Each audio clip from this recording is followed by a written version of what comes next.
Hello and welcome to the Captain's Table. I'm your host, Dawn Deckman-Moeller, and today our guest is Rob Katherman. Rob Katherman is an environmental engineer, urban planner, and small business owner. He has served as an elected director for the Water Replenishment District for the past 20 years and is a former PV Library trustee, Torrance Water Commissioner, and RVP Planning Commissioner. Rob serves on the Urban Water Institute Board of Directors and the L.A. Harbor College Foundation Board. Rob has been married to Marilyn Greer Katherman for over 45 years and is a proud granddad to 10 wonderful grandkids, 7 of which and their parents currently live with Rob and Marilyn. Isn't that wonderful? Welcome to the show, Rob. Well, thank you, Dawn. So nice to have me on your show. We are so excited. Being a Southern Californian, a couple generations, it is going to be such an interesting show for our audience to learn about the history of water in California. And for Angelenos, you might want to stop and think, everyone in California, where do we get our water? I had to think about that when I first talked to Rob when we were doing some of our pre-show work. And I wondered where I might get the water here in Oklahoma. So, Rob, in the show today, we want to hear a little bit about the history of California and the water history. So let's just kind of jump right in. We're going to take a couple breaks throughout the show, but, I'll let you know if I have any questions, but let's go ahead and start. Great. I appreciate that. So let me give a little introduction about the Water Replenishment District, which I will call WRD from now on. Okay. Just to keep it short. We safeguard the groundwater in our basins for 40 million people in South LA County. Amazing. We make sure that the water is clean, reliable, now and for future generations. And we have recognized the effects of climate change on our water supply, and we have pushed to partner with local water agencies like County Sanitation District, LADWP, West Basin Municipal, Long Beach, Torrance, and others to develop locally sustainable, reliable sources of purified, reclaimed water for replenishment of our groundwaters over the past several decades. So that's kind of about us. But let's wind back the hands of time and history. Yes. And look back at Los Angeles and its water history, because I think we need to understand the setting in which we live. Now, LA, of course, was established 20 miles inland from an ocean and not on a large navigable river. It was, of course, founded on the Los Angeles River, which only in flood times reaches the ocean. So you'd have a difficult time sailing from LA to the Pacific Ocean at any point other than flood zones. Okay. The LA city, of course, was founded back in 1780. It was a Tongva village called Yagna.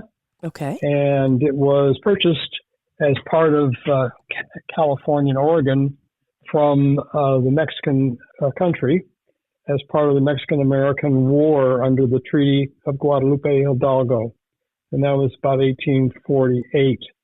So fast forward, Los Angeles by 1860 had developed a population of about 5,000 people and had its own private water company called the LA Water Company.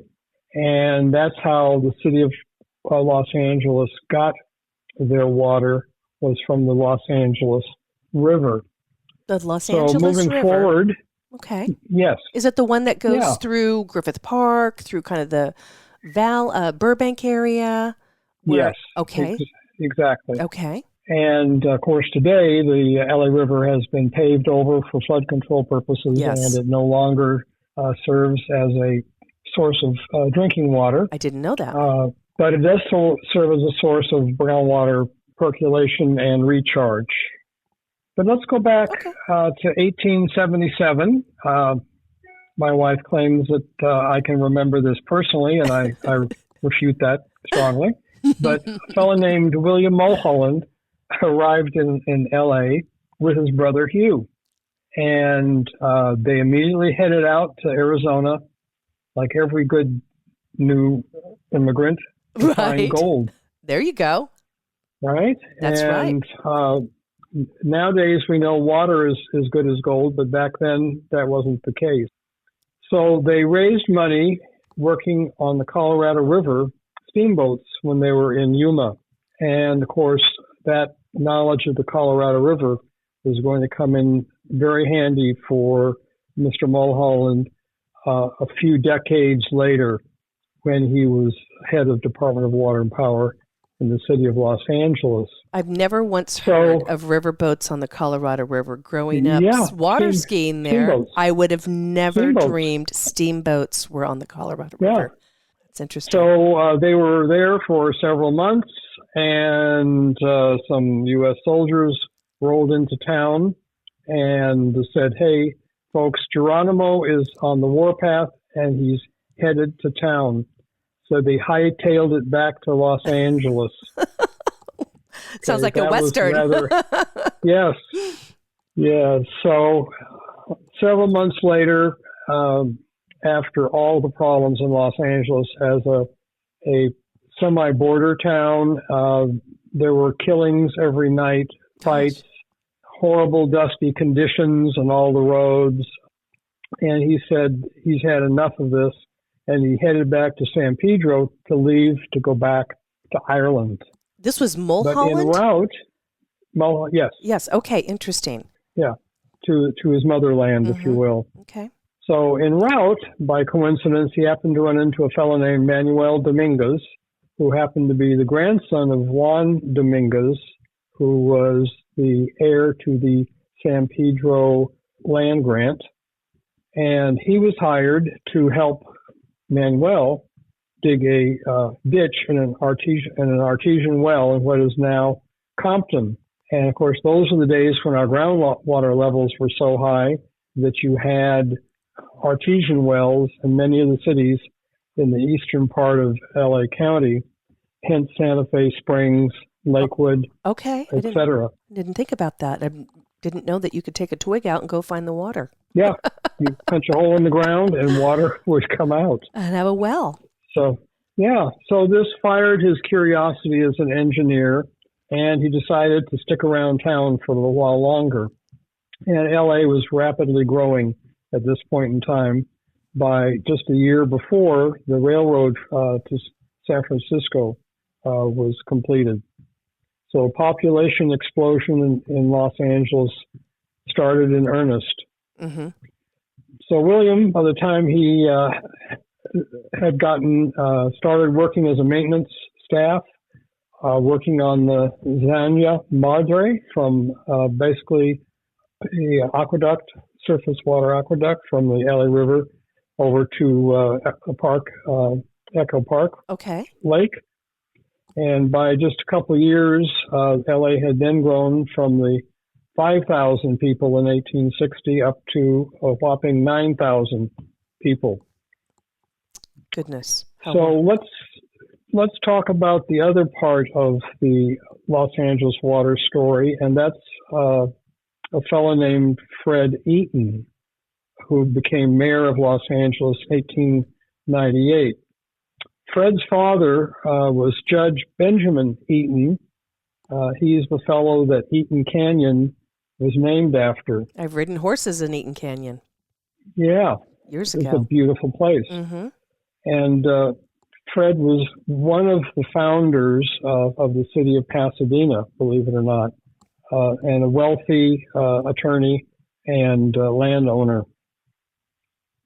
But during one of the many droughts in Southern California in the 1870s, while Mulholland was busily laying pipe and working for the Los Angeles Water Company, Benjamin Eaton became concerned about having water for his vineyards.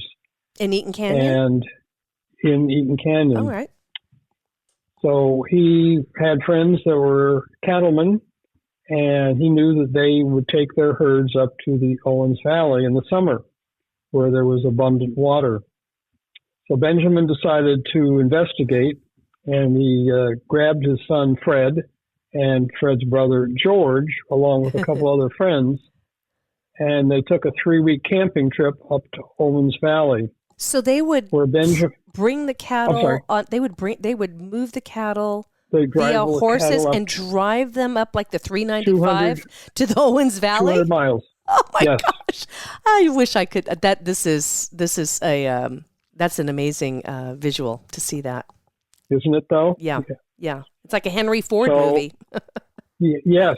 Yeah. You could have made a movie out of it. Sure. So, of course, when they were up there, Benjamin measured all of the water sources during that 3-week period. So we had excellent records of where the water was up there. And that was going to come in very handy for his son, Fred. Now, a few years later, the city built its first reservoir called Buena Vista Reservoir and finished it in 1884.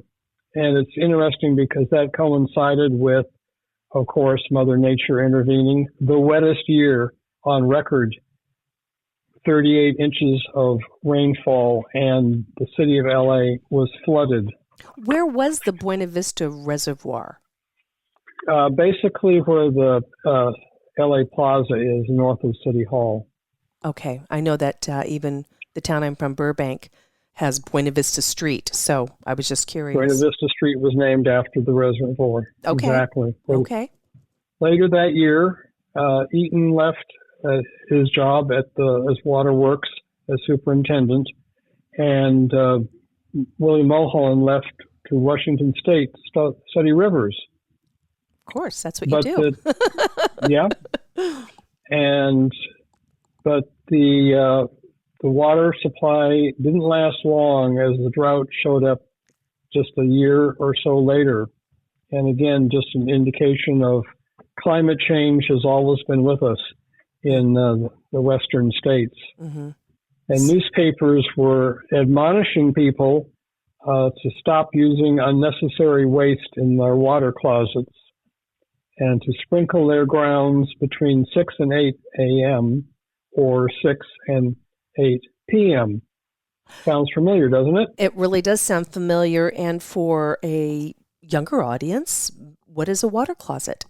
Yeah, a toilet. Oh, okay. There you go. Goodness. Yeah. Well, I remember, I think in the 70s, it was, there was a cute saying, there was a water drought also, and it was about how to use the toilets. It's kind of a funny saying. It's not coming to mind right now. I think it's like, flush if it's brown, and whatever. If it's mellow, if it's yellow, it's mellow. If it's yellow, let it mellow. And if it's brown, flush it down. I remember that. Yes. Oh, my God. It was like 78. Yeah. Oh, yeah. There you go. So that does sound familiar, Rob. Yes, indeed. Cyclical. So a few years later, Mulholland was actually selected to become superintendent of the LA Water Works.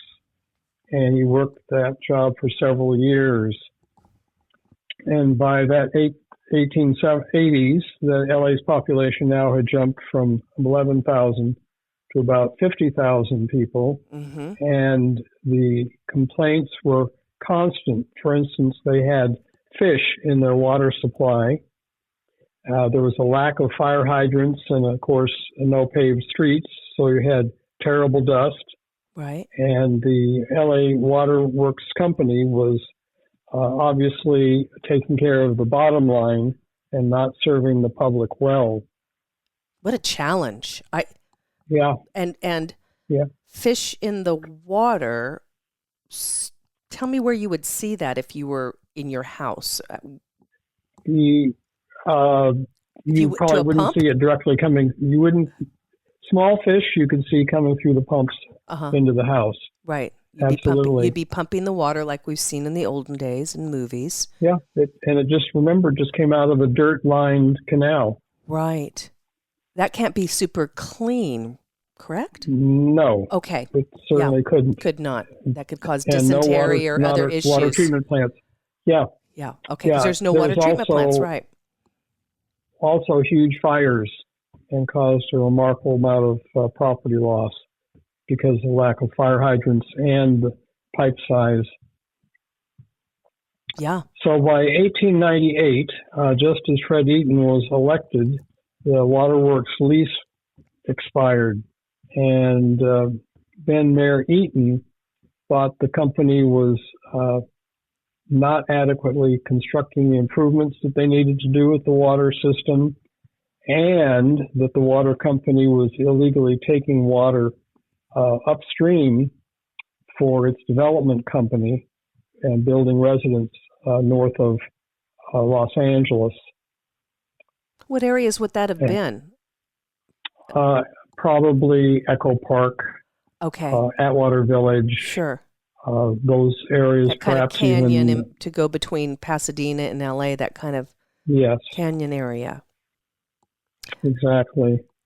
Because they needed water. So, and you couldn't build a house unless you had a water supply. So you had the developers. And since they were running it, they were running the water supply. They had taken the water for themselves.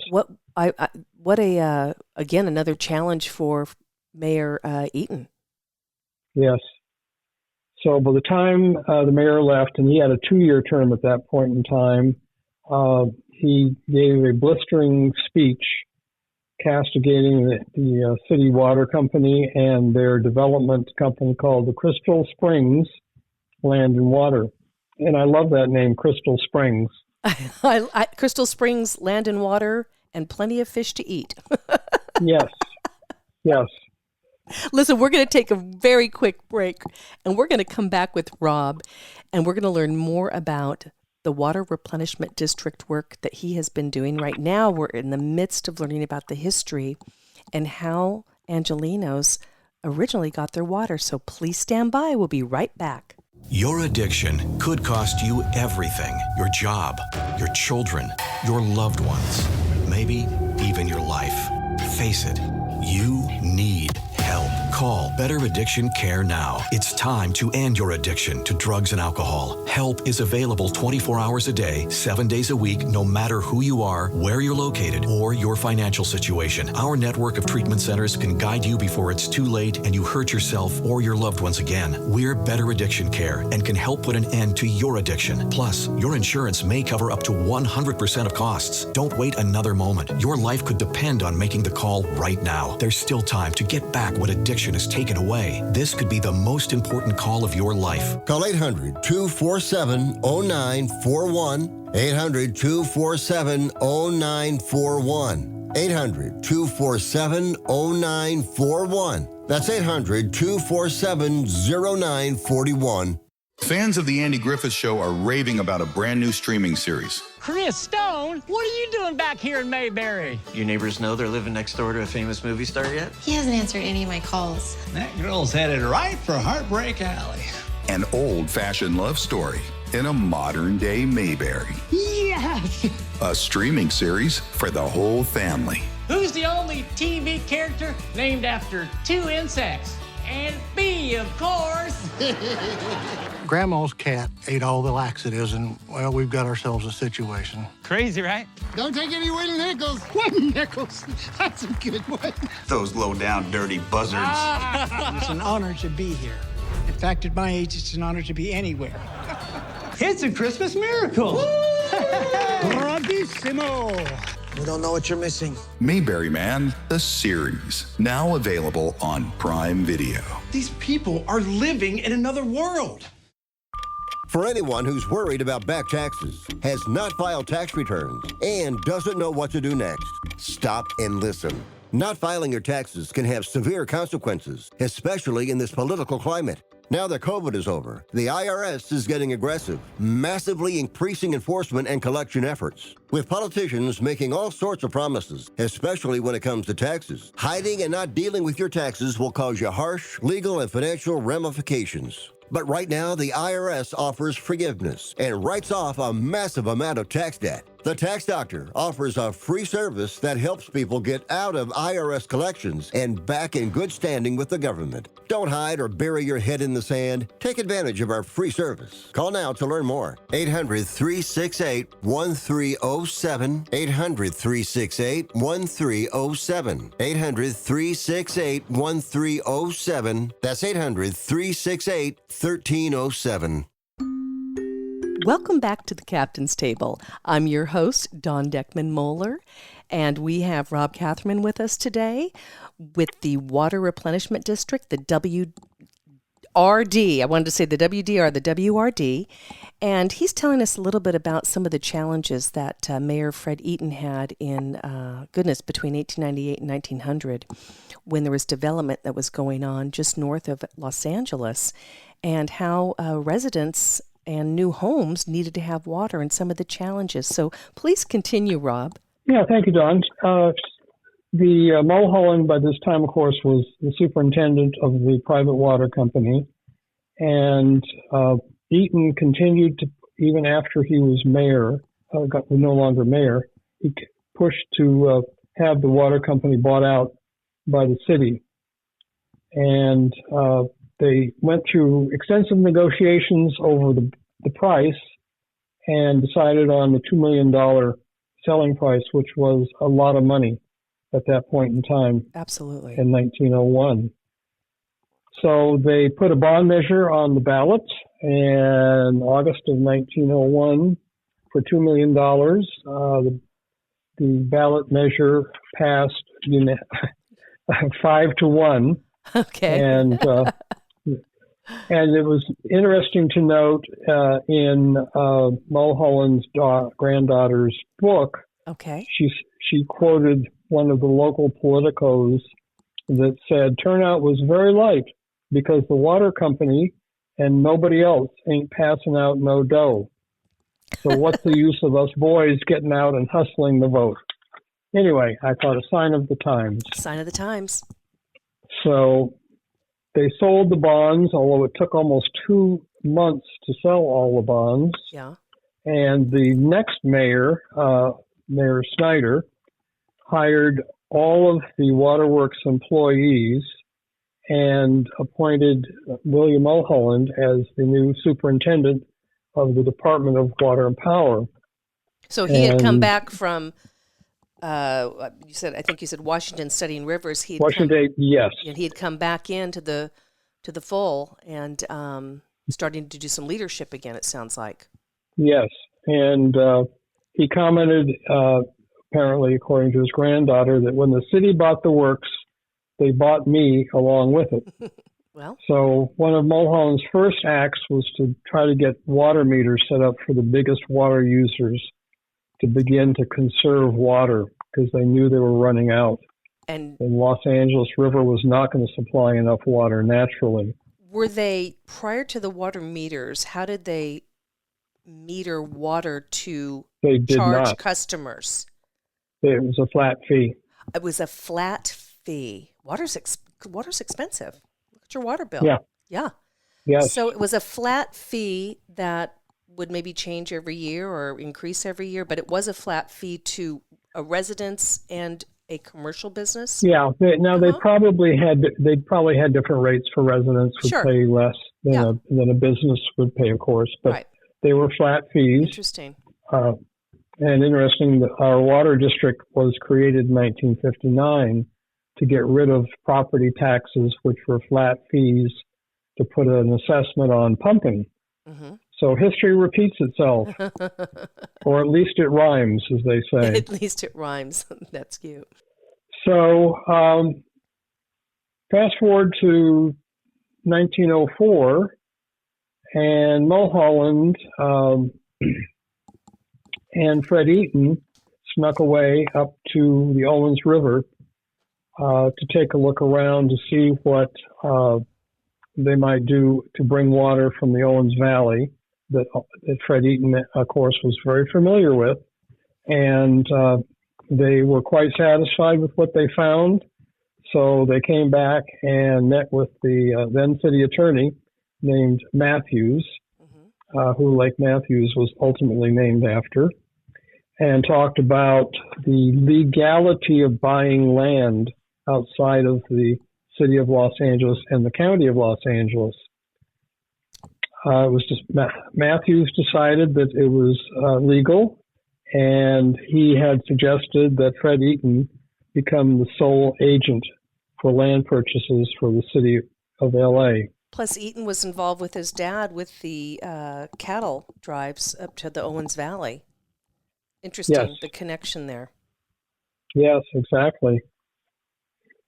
I So wonder- a year later, Mhm. oh, I'm sorry. No, You have a question? I was just wondering, because I've only heard, goodness, I lived up in Mammoth in the late 70s.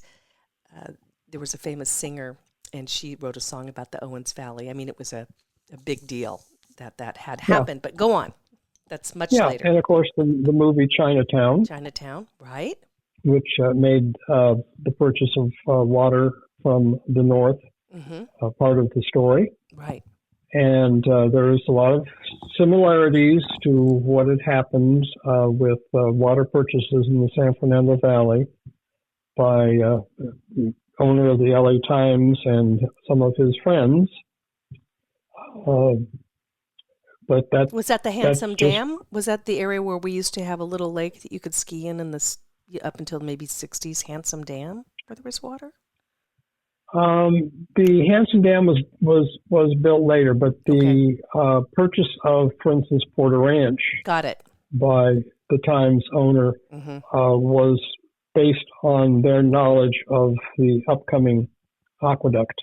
I'm with you. Okay, continue.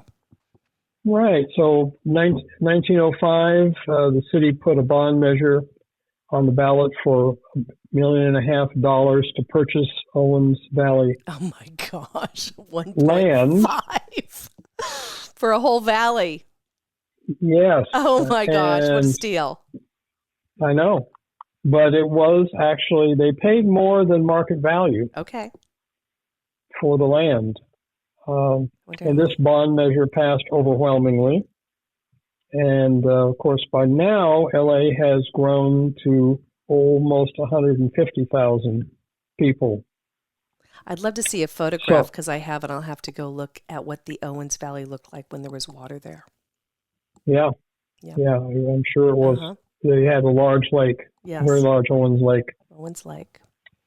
Yeah. So now we have about 146,000 persons that need water in LA. 1905. Yeah. Okay. Boy, that. Yeah, and so shortly thereafter, they had finished purchasing the necessary land. So they had a special election in 1907, passed a city bond for $23 million, this time to actually construct the 230-mile LA aqueduct. And that took 6 years and 5,000 workers to complete. And it, of course, very famously, William Mulholland, as the water came over the Cascades in the San Fernando Valley, his speech was simply, "There it is, take it." Unbelievable. You know, we talked about this in our pre-call. Even today, when I was driving into Santa Clarita on the 5, and as a child, now when I'm driving, I don't drive that slow, but I'd always ask my mom and dad, please drive slow so I can just look at that water, that white water coming down. I think it fascinated everyone and still does to this day. It still does, absolutely. It's a beautiful sight to see that water coming in. Yeah, at the opening ceremony, they had the city population of 140,000 people, and estimated that 40,000 of them were there. That's, well, what a lot of support. Exactly. I didn't know it took 6 years and that many people to build a project like that, but you can see it when you travel around California, the aqueducts. Yes, it was quite an engineering feat for its time. And remember, there's not a single pump. It's all gravity. It's all gravity. Was that his engineering background? Yes. And then how to learn about the rivers. So it's all through gravity. I'm wondering, is there, and this is another topic we won't go into, but I'm sure there's a completely different team that has to manage the maintenance on this 230-mile aqueduct. Well, yeah, and of course you had a lot of sabotage by the irate residents of Owens Valley. Right. And So it wasn't a peaceful transaction by any stretch of the imagination.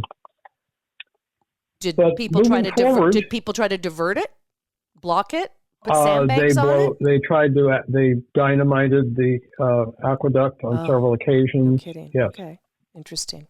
And Very of course, good story. threatened LA Water and Power employees. Oh. But by the 20s, LA, 7 years later, its population had now grown to almost 1 million people, and more water was needed. Oh my gosh. So they began searching for more imported water. And of course, Mulholland remember his days on the steamboats in the Colorado River. There you go. So he took a group of his engineers out to the Colorado River, laid out several alternative routes to bring the water in, and determined that it was feasible. The problem was the city of LA didn't have the bonding capacity to build the river. And I don't understand enough about the bonds to ask a good question there on how they could do that with the... Basically, your bonds are guaranteed by your property taxes. So they were able to do that with the LA Aqueduct, but why was that not Colorado River? Because the Colorado River construction was going to cost $200 million, not 20. Not 20. Price went up. By this time. Yeah. So they created a piece of legislation that was passed by the California State Legislature, and they created in 1928 the Metropolitan Water District, which included 13 cities, 12 and Los Angeles. And by 1933, they set out to build the canal 242 miles across the desert, ending at Lake Matthews. Same time, Hoover Dam was being built by the Bureau of Land Reclamation between 31 and 36, and it was finished, and they adjudicated the Colorado River Basin, giving half to the upper states and half to the lower states of the 15 million acre feet that they expected it to produce.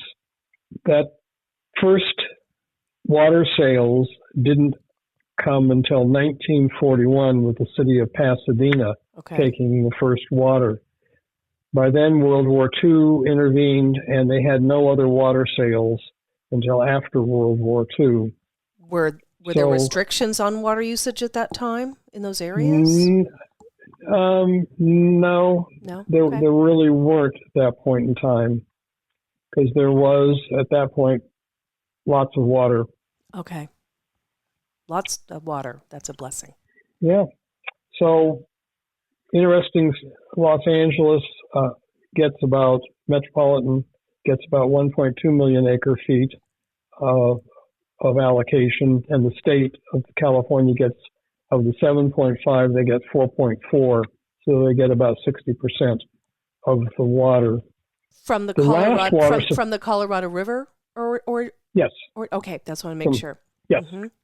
The last source of imported water for Los Angeles was under Governor Pat Brown, who was encouraged by big ag and large landowners in the Central Valley to build a state water project to bring water from the Sacramento Delta, which is fed by the Sacramento and San Joaquin rivers coming down out of the Sierras. I've floated down one of those rivers on big rafts before. Yes. Yeah, there you go. Yes. Mm-hmm. So that was finished, of course, in 1972, and quite an engineering feat. They've got, just to give you some statistics, 700 miles of canals and pipelines and 21 dams, and this provides water now for 27 million people. That is remarkable. Yeah. 700 miles of canals. Yes. Can you imagine? No, I can't, because and it makes sense just on where it's originating from compared to coming from the Owens Valley down the 395. Oh, my Yep. goodness. So the metropolitan gets about 48% of the water coming out of the State Water Project, which is nearly 2 million acre feet a year in a good rainy year. And the canal connects to Santa Barbara and Lake Cachuma in 1997, the West Branch to Lake Castaic, and the East Branch out to Lake Paris. Lake Castaic. We used to go there as kids all the time too. Well, teenagers actually. Yeah. Water skiing there and, enjoying these lakes, not only giving water to millions, well, they but have recreational, of course. Exactly, the recreational side of Yeah. it. Yeah. So our state water usage is basically divided 50% environmental and 40% agricultural and 10% urban water usage. So Big Ag is the one that basically has benefited from the State Water Project. Yes. Lots of agricultural coming out of California too. Yes. Our fruits and vegetables. Yeah. So, cattle. Unfortunately, the Big Ag growers in the Central Valley have consolidated, getting rid of the small farmers, and have converted from annual crops to nut crops, pistachios, almonds, alfalfa, where most of those are exported to other countries. So today we're actually exporting probably 5 million acre feet of water from California out to other countries to benefit Big Ag companies. That's probably another show, correct? It's another show. I'd love to talk to you. Sounds like it's very interesting. I've never thought about that once, and I know just driving up the 5 to go to Yosemite a while back, it was acres and acres or miles of, it just seemed nut trees. Yeah. It's like, oh my gosh, I don't remember this as a kid. No, that's right. Right. That's right.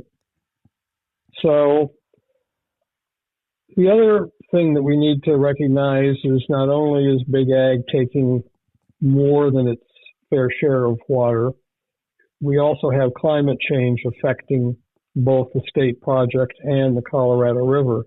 Rob, and let me take a quick break. I want to apologize there, but I want to talk more about what you're just saying about Big Ag. But let's take a very quick break for our sponsors, and we'll come right back into the history of the Water Replenishment District. Stand by. This important national healthcare update is brought to you by the Hearing Helpline. Now, you can make a free phone call and save big over what you'd pay at a doctor's office for hearing aids. Plus, this offer comes with a 1-year warranty. And if you call in the next 10 minutes, shipping is 100% free. We have a nationally known hearing aid that has improved the hearing of thousands of happy customers. And you'll pay a fraction of retail hearing aids prices. These outstanding hearing aids are nearly invisible. You can even use them to answer your cell phone. And they come with a 45-day money-back guarantee. You have nothing to lose and better hearing to gain. I urge you to improve your hearing for you and your loved ones and call the Hearing Helpline now. 800-208-2172. 800-208-2172. 800-208-2172. That's 800-208-2172. Ready to make your brand stand out? At Amplify AI Media, we combine the power of artificial intelligence with creative expertise to elevate your marketing strategy. Our AI-driven approach ensures that every decision is data-backed, every campaign is targeted, and every result is impactful. We amplify your brand's voice louder and clearer than ever before. Amplify AI Media, where innovation meets precision. Visit amplifymedia.ai. Why settle for ordinary when extraordinary is within reach? Listen up, fellow timeshare owners. If you're a timeshare owner and you want out at all costs, you're done, frustrated, tired of wasting money, you don't use the darn thing. Get out now. Hire the best Bulldog timeshare cancellation team in the business. Their in-house legal team, headed by a timeshare cancellation lawyer, can help you fight the biggest and baddest companies out there that sell timeshare. At some point, you were using your timeshare, but now you're not, and you're tired of wasting money. Before you go to the poorhouse, call right now and learn how you can stop the maintenance fees and put more money back in your pocket. Their services cost you a lot less than you think, and you'll save a lot of money over time. Call the Timeshare Exit Hotline now. It's a free consultation. 800-879-1145. 800-879-1145. 800-879-1145. That's 800-879-1145. Welcome back to the Captain's Table. I'm your host, Don Deckman Moeller, and our guest today is Rob Katherman.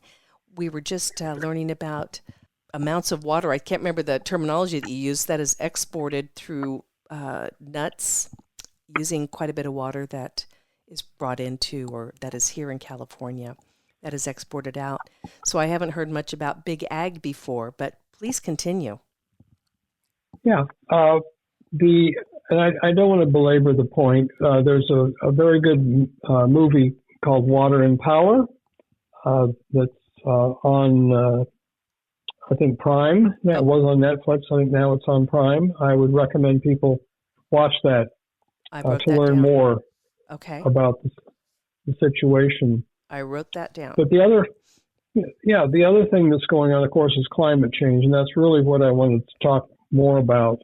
You have Lake Powell and Lake Mead on the Colorado River, which have 50 million acre-feet of storage capacity between the two of them. Currently, they are 1/3 full because of climate change, and I'll talk about that a little more here as I go through a little explanation of what the water replenishment as a groundwater agency, what do we do, and what is our role in working with other water agencies in Southern California. So let's look at, by the 1940s, the South Bay and South Los Angeles County, groundwater was being inundated by ocean seawater that was percolating into the groundwater as a result of overpumping of our groundwater basins. And something had to be done, or we were going to lose all of our groundwater supply. So right after the war, the South Bay leaders created the Metropolitan Water District membership agency called the West Basin Municipal Water District, and it was created by a vote in 1947 to pay a fee to join the Metropolitan Water District and get imported water into the South Bay. Okay. And they agreed at that point to tax themselves 15% increase on their property taxes. Can you imagine trying to get that approved today? No, I couldn't. Right? Yeah. Did it get approved? Right. It did. Okay. Yep. It was Metropolitan had a new member in November of 1947. And West Basin's job then was to bring imported water in to supplement groundwater to the South Bay cities. In addition, both the West Basin, which is the west side of the Newport-Inglewood Fault, and the Central Basin, which goes from the Newport-Inglewood Fault over to Orange County, we had to cap the amount of groundwater pumping, which was running rampant at that point in time because of population growth after World War II. Mm-hmm. So they agreed to sue themselves to adjudicate groundwater pumping and create a limit for pumping.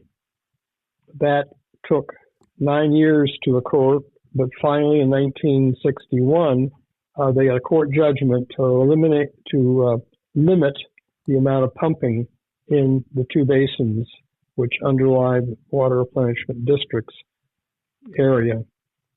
So the equipment would be able to limit the water. I mean, was it a human job to do that, or was this built in the 60s into the equipment?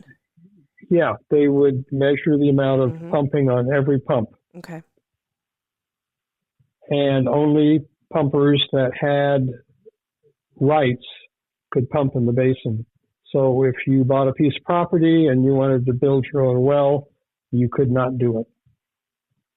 You would have to buy pumping rights from one of the 150 adjudicated pumpers, and each pumper had a limit on the amount of water they could pump.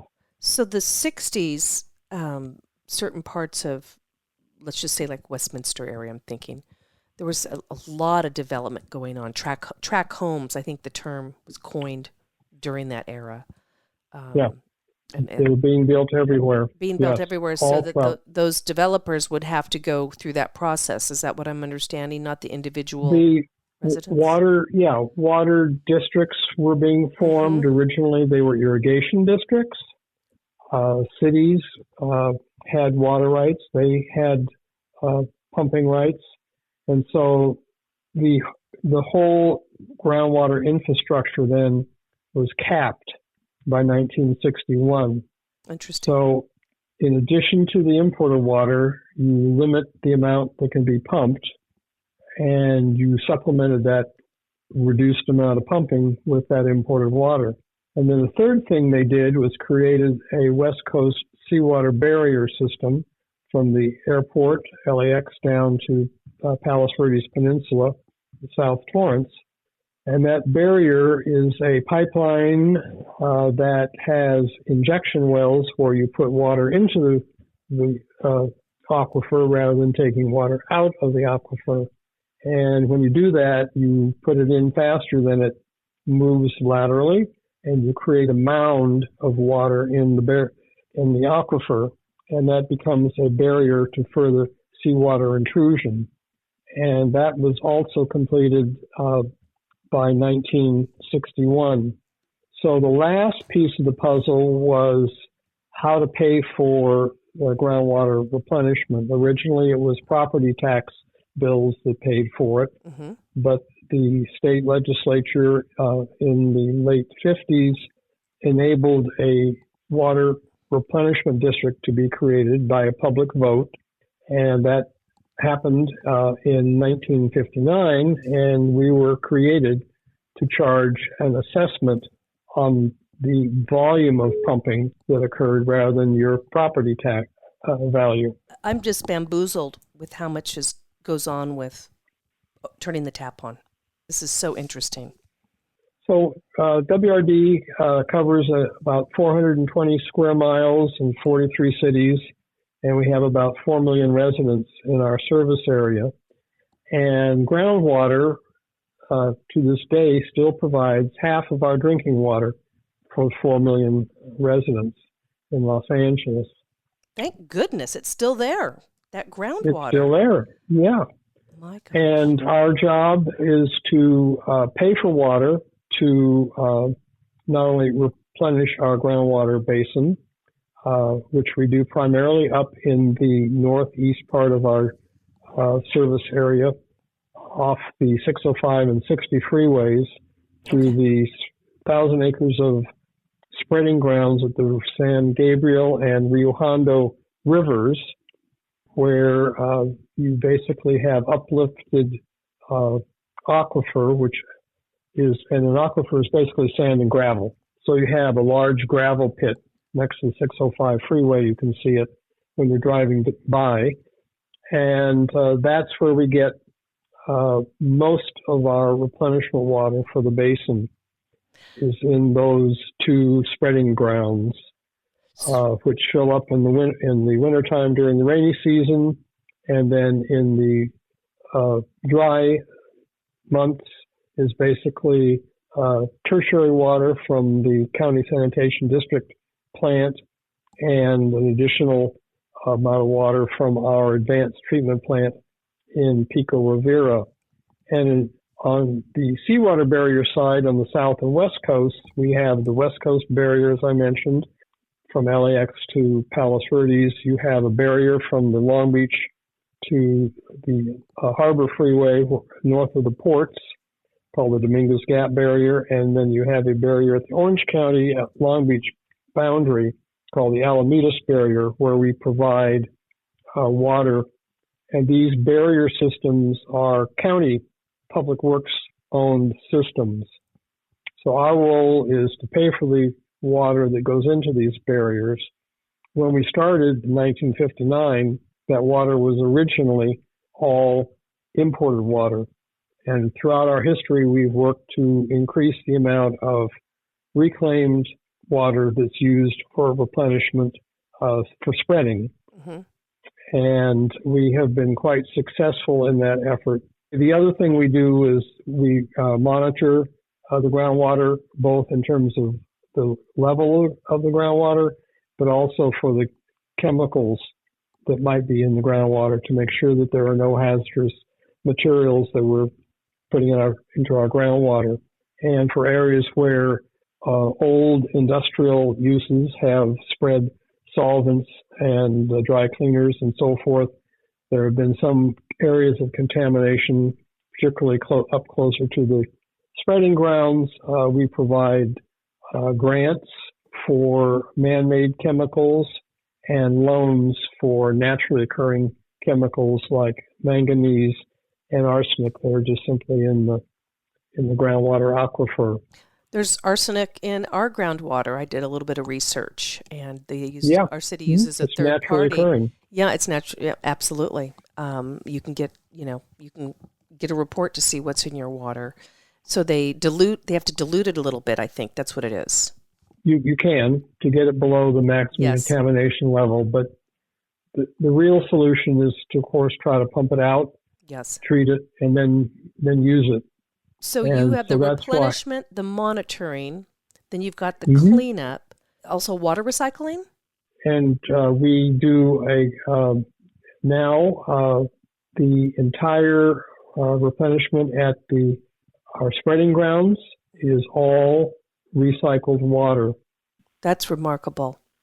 We built a plant in Pico Rivera that does 12,000 acre feet a year, or approximately 12 million gallons a day of advanced treated water using reverse osmosis, which is the same technology you use to get seawater desalination, and basically creates distilled quality water so pure that you can't run it through a metal pipe, for it will start dissolving the metal. Wow. So you actually have to add some salts that will reduce the amount of the pipe. Sure. And the last, of course, is we're the groundwater master. So we send out bills to all of the pumpers, and we regulate to make sure they're not pumping more than they are supposed to. There you go. So we're going to take a quick break for our sponsors in the final segment, and we'll be right back. Is diabetes keeping you from enjoying life's special moments? At US Med, we understand the challenges you face, and we're here to help. With US Med, I can finally manage my diabetes without it managing me. US Med offers a wide range of services to simplify your diabetes care. Personalized care plans, convenient access to cutting-edge diabetes tech, and knowledgeable support. Plus, we'll check your insurance so your diabetes care may be covered at little or no cost to you. With US Med, I feel confident and control of my diabetes. I can finally live my life to the fullest. Don't let diabetes hold you back. Choose US Med and experience better birthdays, better adventures, better anniversaries, and better everything. Call now. US Med. Better service, better care. 800-659-7805. 800-659-7805. 800-659-7805. That's 800-659-7805. Are you interested in financial technology or science topics? How about underreported issues? If so, check out the news media outlet, UCast News and UCast Studios. That's www.ucaststudios.com. Are you confused about Medicare? Center for Healthcare Rights is here to help. The Health Insurance Counseling and Advocacy Program, or HICAP, offers LA County residents free, unbiased information to guide you through Medicare options, enrollment, and benefits. To schedule your free counseling session, call us at 1-800-434-0222. That's 1-800-434-0222, or visit healthcarerights.org. Center for Healthcare Rights. We help people navigate Medicare.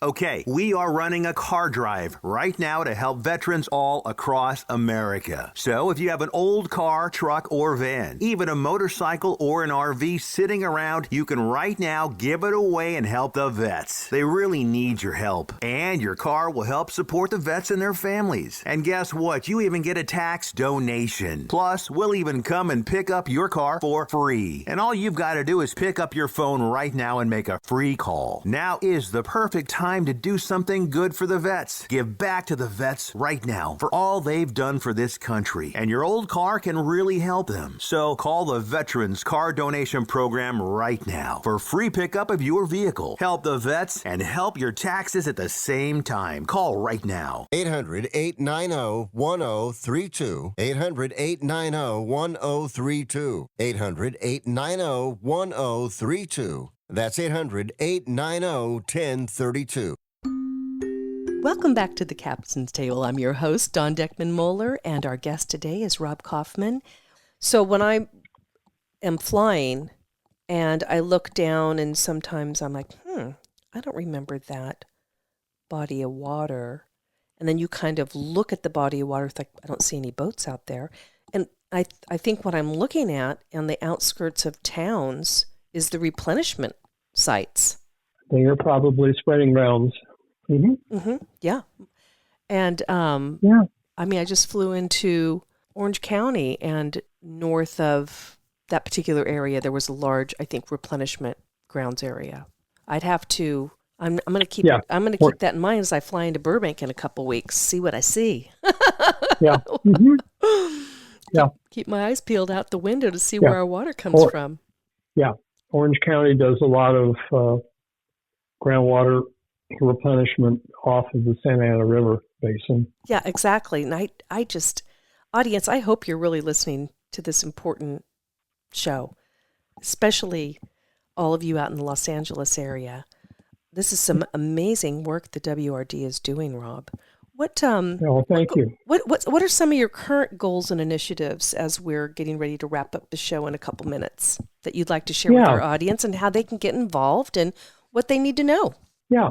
So climate change is drastically reducing the amount of stormwater we get in drought periods, making droughts more frequent, and at the same time creating more stormwater in the wet years. So you are being whipsawed between flooding and drought. Yes, we've obviously seen that too, haven't we? Yeah. Sad to say. So what we're looking at doing is partnering with our local water agencies, again, County Sanitation District, Department of LA Water and Power, to do what we have done with our groundwater basin, which is to get us completely off of imported water now. Okay. We call that our Water Independence Now project that we started back 20 years ago, and we finished with the completion of our Pico Rivera treatment plant in 2019, where we are no longer buying any imported water for spreading out there in the spreading grounds. Congratulations. That's a great feat. Thank you. Yeah.